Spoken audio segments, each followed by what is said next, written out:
Sebuah film yang berkisah tentang Yongju, seorang gadis dengan penampilan imut dan polos, namun ia dipenjara karena sebuah kasus penipuan. Dia dengan mudah meyakinkan Dewan Evaluasi untuk memberikan pembebasan bersyaratnya, tepat waktu untuk menghadiri pernikahan kakaknya. Namun dalam perjalanan ia bertemu dengan Hicul yang sedang dicopet. Sang pencopet kemudian mencuri cincin milik Hicul yang akan ia gunakan untuk melamar sang pacar. Hingga akhirnya Yongju membantu mengambil cincin tersebut dari pencuri dan ingin mengembalikannya, tetapi situasi menjadi rumit ketika anggota keluarga Hicul salah mengira bahwa Yongju sebagai menantu masa depan mereka karena cincin itu guys. Sementara itu Hicul sangat marah saat mendapati dirinya berada di tengah rencana Yongju. Nah, bagaimana dengan kisah cinta rumit keduanya ini?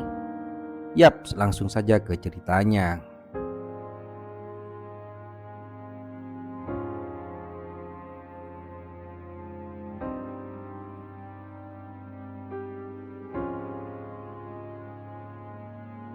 Seorang wanita cantik bernama Yongju adalah seorang wanita yang berprofesi sebagai pencopet. Terkadang Yongju memanfaatkan kecantikannya ini untuk mempermudah aksinya sebagai pencopet. Karena dengan cara ini orang-orang tidak akan mengira bahwa Yongju adalah seorang pencopet yang handal. Wanita yang berkepribadian ceria ini sangat ahli dalam menipu. Sampai suatu hari Yongju tertangkap oleh polisi dan dimasukkan ke dalam penjara. Yongju yang mulai khawatir tidak dapat hadir di hari pernikahan kakaknya ini pun mencoba mencari cara untuk dapat keluar dari penjara. Dengan memanfaatkan kecantikan dan kemampuan akting yang dimilikinya, Yongju bisa mengurangi masa tahanannya. 함부로 도전하지 말고 그냥 꼭 참고. Nah, singkat cerita Yongju pun bebas bersyarat dari penjara. Ia kemudian hendak pergi ke kota Busan untuk menghadiri pernikahan sang kakak. Saat berada dalam kereta api, ada seorang pria bernama Hicul, seorang apoteker. Ketika itu Hicul hendak pergi untuk melamar kekasihnya dengan membawa sebuah cincin milik mendiang ibunya. Namun cincin itu pun terjatuh ke bawah kursi tempat Yongju sedang tertidur. Berniat untuk mengambilnya, Yongju pun terbangun dan mengira kalau Hicul hendak mengintip dalamannya guys. Yongju yang kaget lalu memukuli Hicul. Hicul pun berulang kali minta maaf dan coba menjelaskan kesalahpahaman tersebut. Hicul menjelaskan bahwa dia adalah seorang apoteker terpandang dari desa Yongkang. Tak lama setelah itu, bertepatan dengan pemberhentian kereta api, Hicul mendadak mimisan dan saat hendak ke toilet, ada seorang pria mengambil cincinnya tanpa ia sadari. Namun Yongju melihat kejadian itu. Yongju pun turun dari kereta dan berusaha mengejar pencuri tersebut. Ketika hendak kembali ke kereta untuk mengembalikan cincin tersebut kepada Hicul, namun kereta api berangkat dan meninggalkan Yongju. Yongju berteriak meminta tasnya dilemparkan, namun ia kan kereta terus melaju meninggalkan Yongju.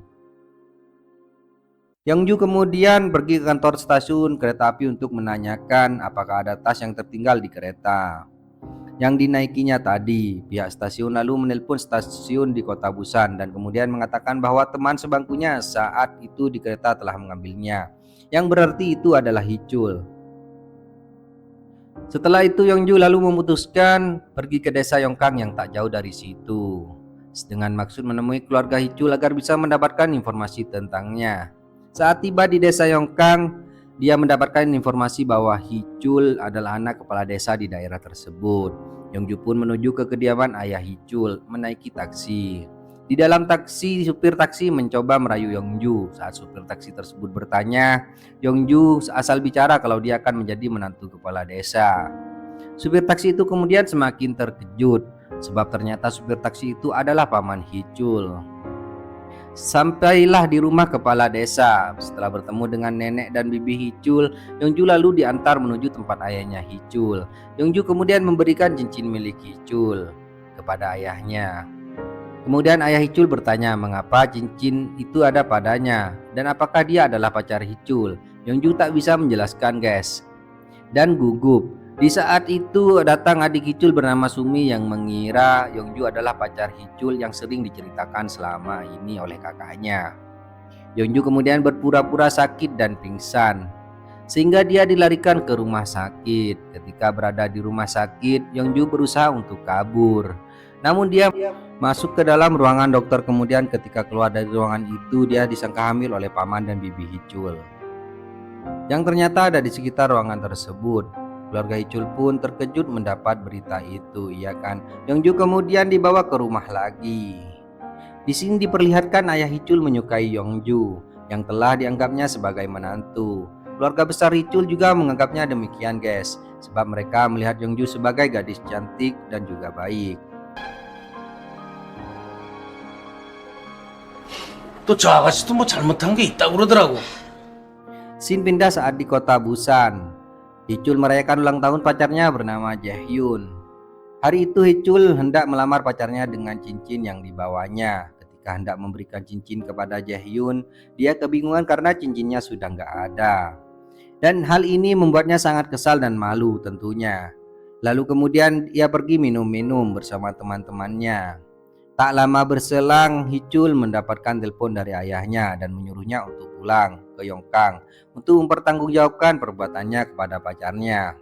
Hicul yang mendengar itu kemudian kebingungan. Ya kan, suatu hari Yongju dan bibi Hicul melakukan perawatan spa agar ketika Hicul sampai di kota Yongkang, Yongju menjadi kelihatan lebih fresh dan tambah cantik. Di tempat perawatan spa, Yongju berusaha untuk kabur. Namun saat itu dia bertemu dengan Hicul yang baru tiba di Yongkang. Yongju lalu meminta tas miliknya kepada Hicul hingga terjadi adu mulut. Ayah Hicul lalu datang dan memukulinya. Terjadilah keributan kecil di sekitaran tempat spa tersebut. Saat sampai di kediaman mereka, Hicul diinterogasi di hadapan keluarganya yang dianggap telah mengambil Yongju. Hicul berusaha untuk menjelaskan bahwa Yongju telah berbohong dan ia bersumpah kalau ia tak mengenal Yongju. Yongju dengan keahlian bersilat lidahnya dapat mengatasi situasi saat itu dengan mudahnya. Yongju memang berbakat banget ya kan dalam menipu. Ia kemudian mendapat kepercayaan dari keluarga Hicul guys. Hicul pun kemudian dipojokkan dan seluruh keluarga Hicul menaruh simpati pada Yongju. Sampai-sampai akhirnya marah dan memukuli Hicul. Kembali lagi terjadi keributan kecil di ruangan keluarga mereka. 놈 자식이!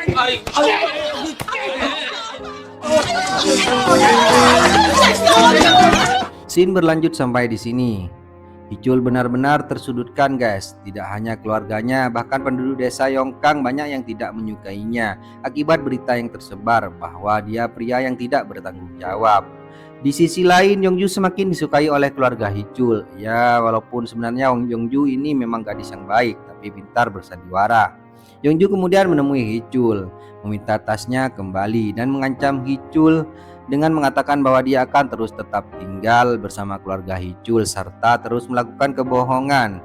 Kemudian esoknya saat itu Hicul berusaha untuk mengambil KTP milik Yongju. Tiba-tiba Yongju datang dan merebut KTP itu. Keributan pun terjadi. Nenek Hicul pun datang melihat mereka yang sedang memperebutkan KTP. Di mana saat itu nenek Hicul melihat kalau posisi mereka yang terlihat seperti sedang bermesraan sobat. Karena tidak mendapatkan KTP milik Yongju, Hicul kemudian mengambil gelas milik Yongju untuk mengambil sidik jarinya demi mencari tahu siapa Yongju sebenarnya. Hicul meminta bantuan teman polisinya untuk memeriksa hal tersebut. Nah, suatu hari Hicul diminta oleh keluarganya untuk mengikuti kontes pria cabe. Sejak itu, Hicul setiap hari mendapatkan pelatihan dari Yongju.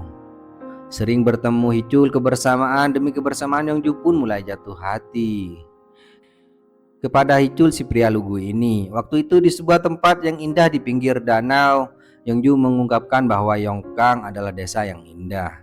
Kemudian di sini mereka taruhan untuk menebak kalau bagaimana mengetahui jika seseorang yang berbohong atau tidak.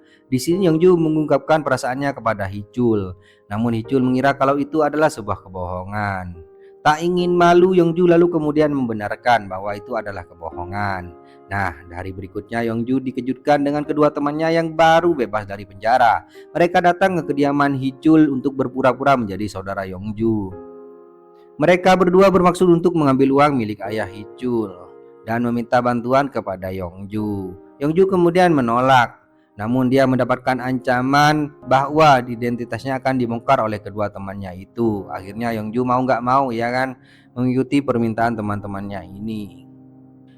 Tibalah di hari kontes pria cabe. yaitu kontes untuk menentukan siapa pria paling panas seperti cabe di desa Yongkang. Hicul merasakan demam panggung sehingga Yongju berusaha untuk membangkitkan semangat Hicul.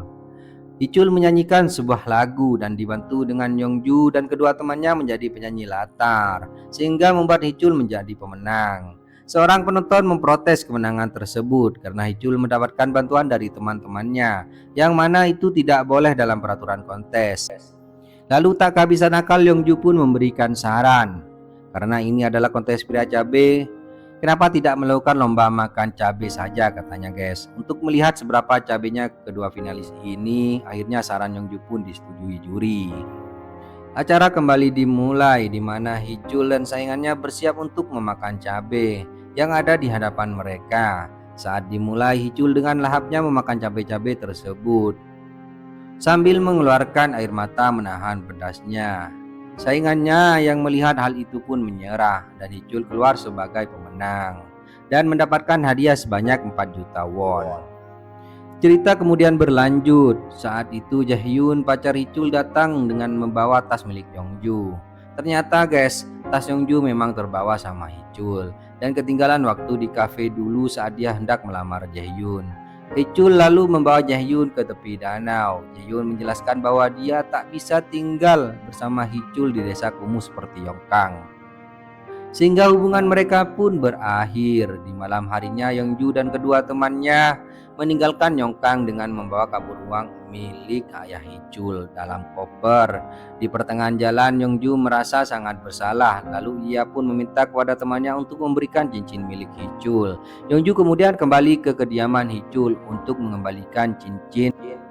Ternyata sebelumnya Yongju sudah mengosongkan koper uang tersebut dan memasukkannya ke tabungan ayah Hicul. Nah, di skin ini mereka mengakhiri pertemanan mereka dan tidak akan bertemu lagi.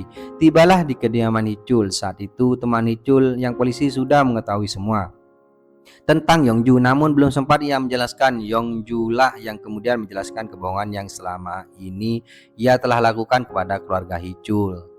Yongju menjelaskan semua kronologi kebohongannya, juga tentang betapa baiknya keluarga Hicul padanya. Pengakuan itu membuat keluarga Hicul sedih sebab mereka tidak rela Yongju pergi.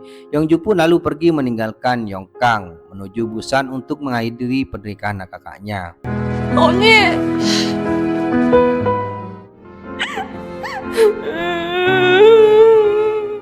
Setelah itu dia menetap di Busan, bertahan hidup bekerja di sebuah restoran. Suatu malam Yongju terkejut dengan kehadiran Hicul di hadapannya. Hicul kemudian mengungkapkan bahwa dia menyukai Yongju. Dia kemudian mengatakan untuk mari bersama-sama tinggal di desa Yongkang sebab di sana banyak orang yang merindukannya. Kemudian mereka pun berpelukan. Tak lama setelah itu Yongju melihat dompet Hicul dicopet oleh seseorang, namun Hicul membiarkan orang tersebut. Ternyata pencopet itu adalah teman Hicul di Busan. Kemudian teman-temannya Hicul yang lain berdatangan meniupkan trompet merayakan bersatunya CINTA Hicul dan Yongju. Yap, dengan begitu cerita pun selesai.